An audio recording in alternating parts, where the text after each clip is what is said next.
Pessoal, boa tarde. Eu sou o professor Ricardo da Silva Souza e vamos ter uma aula de autocorrelação serial conforme a demanda sobre o conteúdo via online, via remoto. Vou deixar a sala gravada para vocês, tá?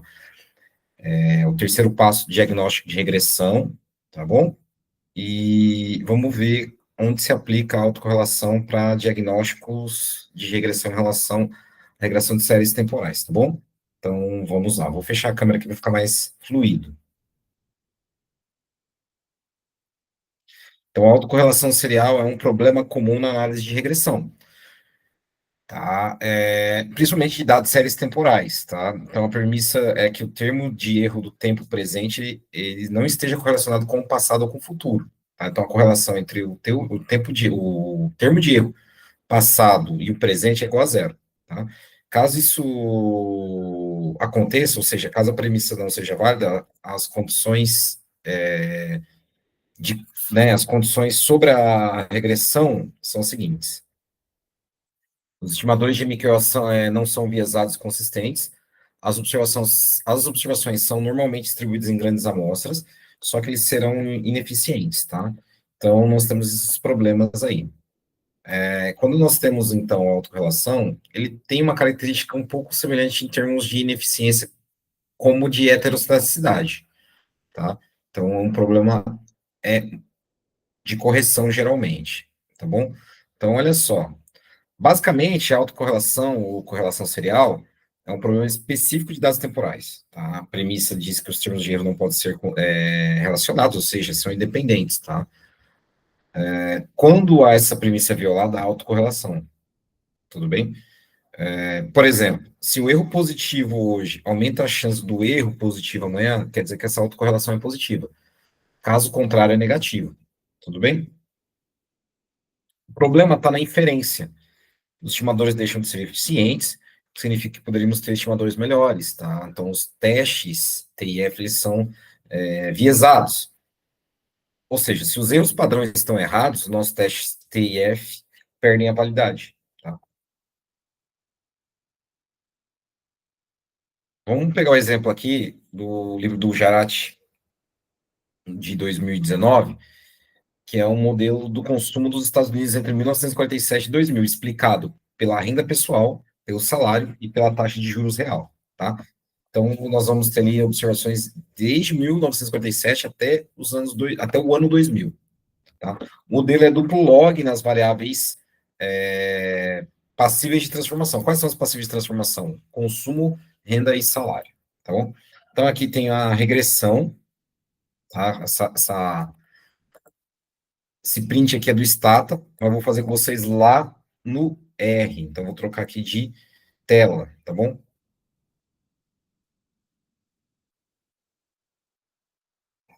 Vamos para o R.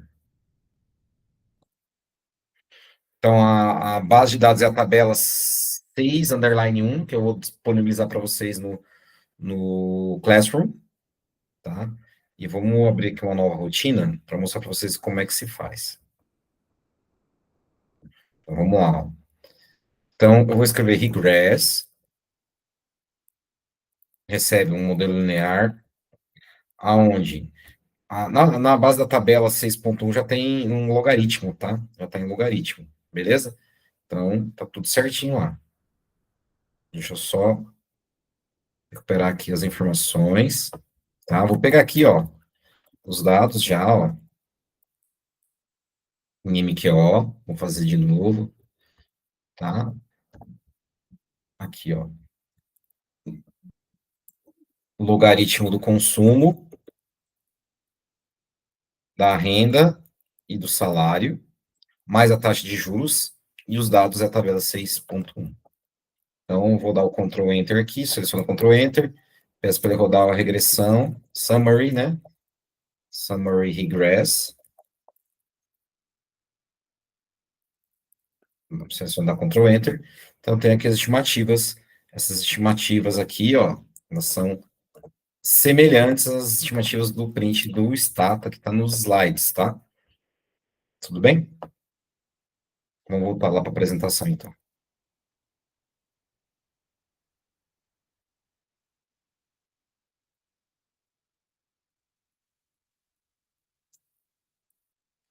resumidamente, os resultados dos coeficientes têm sinais esperados com a teoria econômica, ou seja, a, a taxa de juros tem relação negativa com o consumo, quanto maior a taxa de juros, menor o consumo, quanto maior a renda, com maior o salário, maior o consumo, tá? E o valor do R quadrado é muito alto, próximo de 1. Esse resultado do R quadrado próximo de 1 pode indicar que haja uma correlação espúria, ou seja, que não tem relação aparente entre as variáveis, tá? Então, para isso, eu tenho que verificar se há autocorrelação, tá, no modelo. Como é que faz isso? Ou você realiza o método gráfico, tá? Você coloca os erros e os erros padronizados de forma cronológica do tempo mais antigo até o tempo mais atual, ou seja, o tempo de 1947, né, o ano de 1947, você pega o erro entre 1947 até 2000, tá? E você realiza, então, uma análise gráfica. Então, aqui nós temos um gráfico, tá? Dos erros estudentizados, e você percebe que existe um padrão semelhante, tá? Então, observe que as linhas do resíduo padronizado sobrepostas apresentam um comportamento muito similar, que pode indicar a autocorrelação serial, tá? Se nós analisarmos um gráfico de dispersão, tá, entre o erro e os resíduos, né, em termos de pares ordenados do erro, tá, em termos ordenados tempo a tempo e os resíduos, nós temos, então, uma correlação positiva. Então, nós temos aqui se nós realizarmos uma verificação em termos de uma reta, essa reta vai ser uma reta crescente, tá bom? Então, isso é um indicativo de autocorrelação serial, é o método informal, que é o método gráfico. Só que nós precisamos de testes, tá? E o teste mais comum é o teste de Durbin-Watson, que é um número.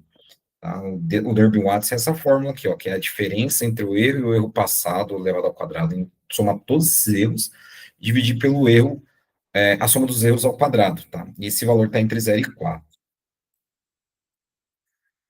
O teste de Durbin-Watson tem várias camadas, tá? Por isso que a gente vai trabalhar com ele só na parte do R, para que vocês possam entender em termos de inferência. Se o H0, né? Se o H0 for não, se o H0, as hipóteses nesse caso, sendo o H0 a presença de autocorrelação e a hipótese alternativa a não presença de autocorrelação, nós devemos prestar atenção no p-valor. Se esse p-valor for menor que 5%, indica-se autocorrelação. Caso contrário, indica-se que não há autocorrelação. Tudo bem? Então, vamos lá no R para a gente fazer esse teste. Tá bom? Vamos lá no R.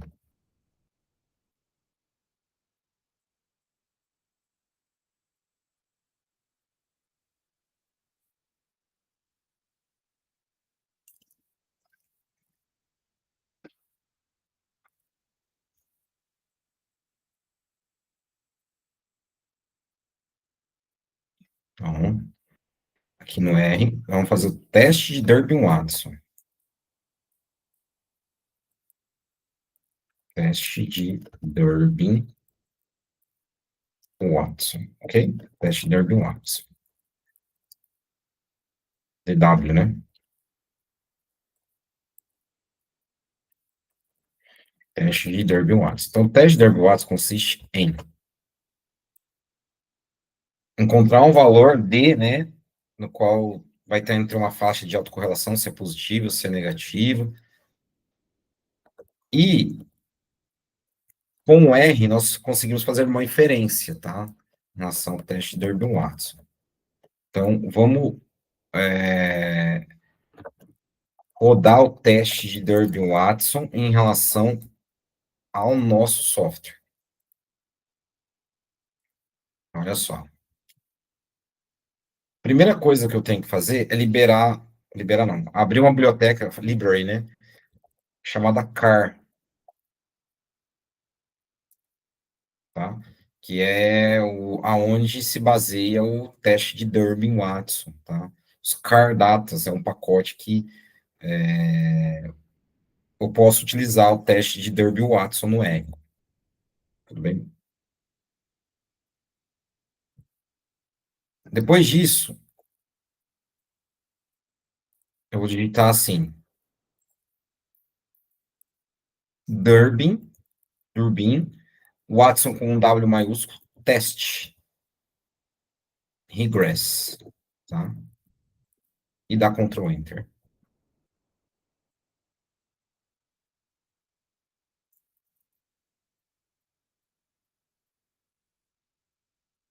Tá?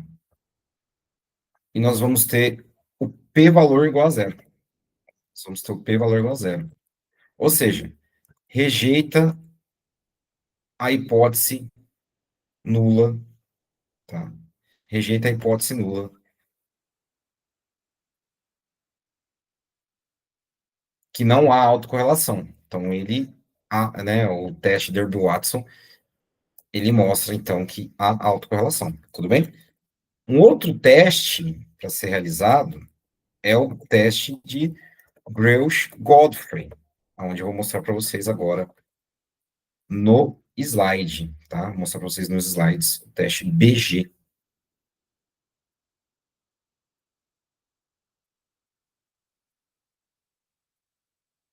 tá bom? Para teste de BG.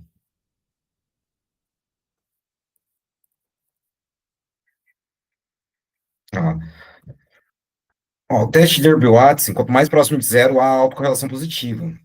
Quando nós olhamos no R, tem um número chamado ρ. Esse ρ, ele está dando zero. Então, ele está próximo da autocorrelação positiva, tá bom? Então, justifica a hipótese nula de que não há autocorrelação serial. Ah lá, ó. O teste Bush-Godfrey, né, o BG, ele roda, tá, o termo de erro contra os termos de erros de P defasagens. E nesse caso, a hipótese nula é que ρ1 até ρp seja igual a zero, tá? E essa estatística B quadrado, Q quadrado. Vamos rodar ele no R para verificar se a hipótese nula é não rejeitada. Nesse caso, não rejeita H0, tá bom? Se não rejeitar H0, quer dizer que não há autocorrelação. Se rejeitar H0 aqui, há autocorrelação, tá? A um nível alfa. Vamos lá, vamos rodar então o teste de BG no R.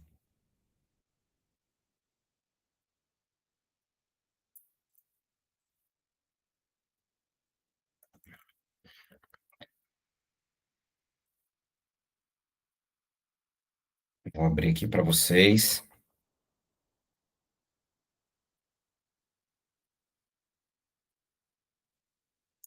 O RStudio.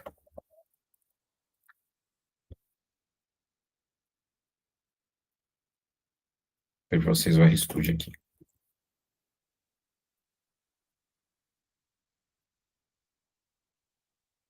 Olha só. Então, é o teste BG, tá? Ó, teste BG. Breusch Godfrey. Então, eu tenho que abrir a biblioteca LMTest, tá? E aqui o comando é bgtest. Order igual a 1, quer dizer o seguinte. Order igual a 1 quer dizer o seguinte. Que eu vou defasar até a primeira ordem. Ou seja, T menos 1. Tá? Você pode expandir para ordens superiores, mas por enquanto só a ordem, primeira ordem já é suficiente.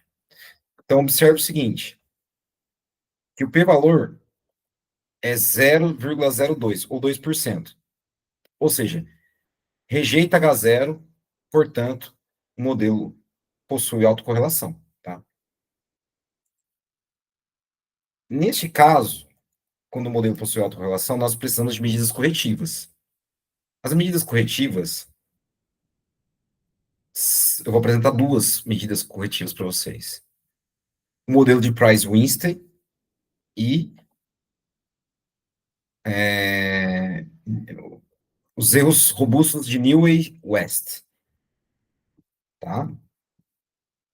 Só que antes de tudo, tá? Antes de tudo, nós podemos falar de um modelo que é anterior ao modelo de Prism-Weinstein, que é o modelo de Crocane-Urquhart, tá? O modelo de Krohn-Orkut é um modelo de autocorrelação de primeira ordem. Nós observamos que na, no teste de BG, né, quando você defase uma ordem, né, ele é estatisticamente significante no sentido de rejeitar a hipótese nula. E quando nós transformamos a função de regressão com esse valor de ρ, né, pelo modelo de Krohn-Orkut, nós corrigimos a autocorrelação. Só que eu não vou ensinar para vocês um método de estimação do modelo de Krohn-Orkut no R, porque o método de Price-Weinstein, ele é uma variante do modelo de Krohn-Orkut, mantendo a primeira observação. Ele é mais completo. Então, a mesma ideia, só que ele mantém a primeira observação. Ele corrige a autocorrelação e preserva todos os dados, diferentemente de Krohn-Orkut. E aqui está a rotina, tá? Vamos fazer isso aí lá no R, tá? Vamos lá fazer lá no R isso aí, então.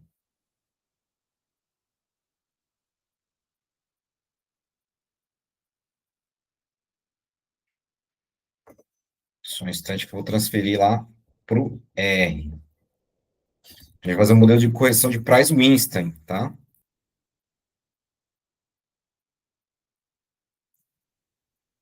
Modelo de Price-Weinstein. Então, aqui, então, modelo de Price-Weinstein, aqui, ó, modelo de correção de Price-Weinstein. Então, tem que instalar o pacote Price e liberar a biblioteca Price, tá? Então, tem que dar Ctrl Enter, seleciona e dá Ctrl Enter. Então, eu vou escrever assim, ó, regress, tá? Regress, PW, que é Price-Weinstein, ele recebe o Price-Weinstein, e você escreve todos os argumentos aqui, ó, conforme você fez no começo, tá bom?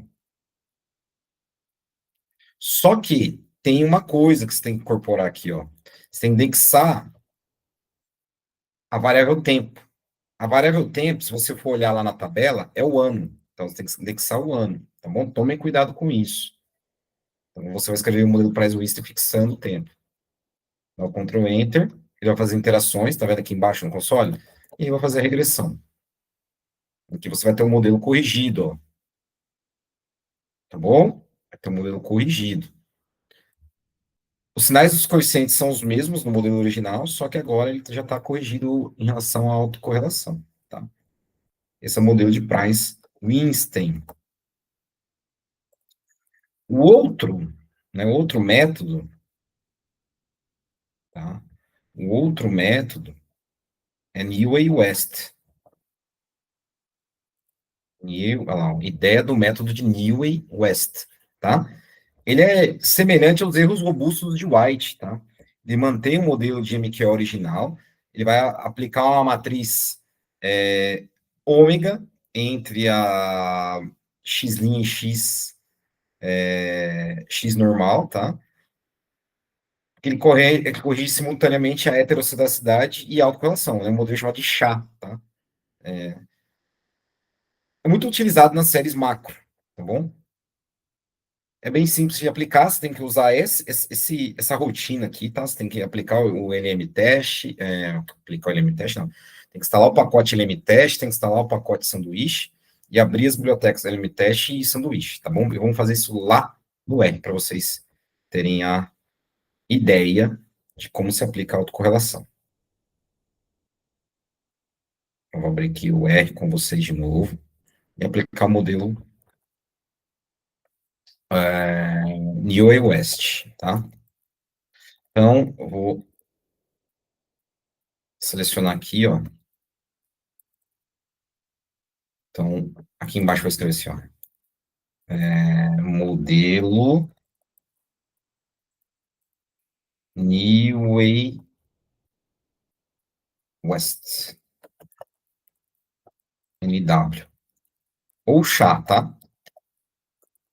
Então, eu vou primeiro instalar os pacotes sanduíche e LM-teste. O R vai tirar um avisinho aqui, tá bom?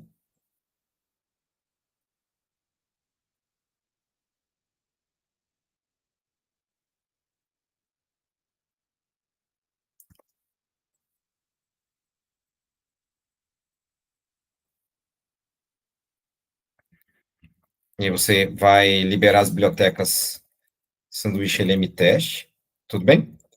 E a rotina aqui, ó, comandinho, é coef teste regressão, vírgula, vcov igual near west. Só que eu tenho que mudar, eu coloquei regress, não coloquei regressão, tá? Regress. E aplica. Ele não vai alterar os coeficientes estimados do modelo original que você fez lá no comecinho, porém os erros padrão eles vão ser corrigidos em relação à autocorrelação, em relação à heterocidacidade. Então você pode usar esse tipo de correção para autocorrelação e heterocidacidade ao mesmo tempo, tá bom? Ele corrige, então, ele dá robustez nos erros padrão para autocorrelação e heterocidacidade. Beleza? Galera, em relação à autocorrelação é isso. Bem rapidinho, tá? A aula mais rápida hoje. Não tem muito segredo.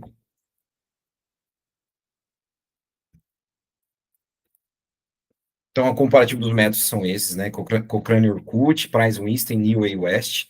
Cochrane Orkut, Price Winston corrige estrutura. Cochrane Orkut não mantém a primeira observação, Price Winston sim.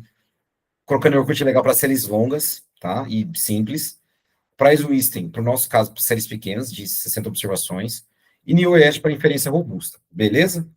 Então, a conclusão é o seguinte, que a autocorrelação torna o MCO ineficiente e inválida, só que os métodos de Krokaner Okut, né, e Price Winston corrige o modelo estrutural, e o modelo de Newell West corrige apenas a inferência, tá bom?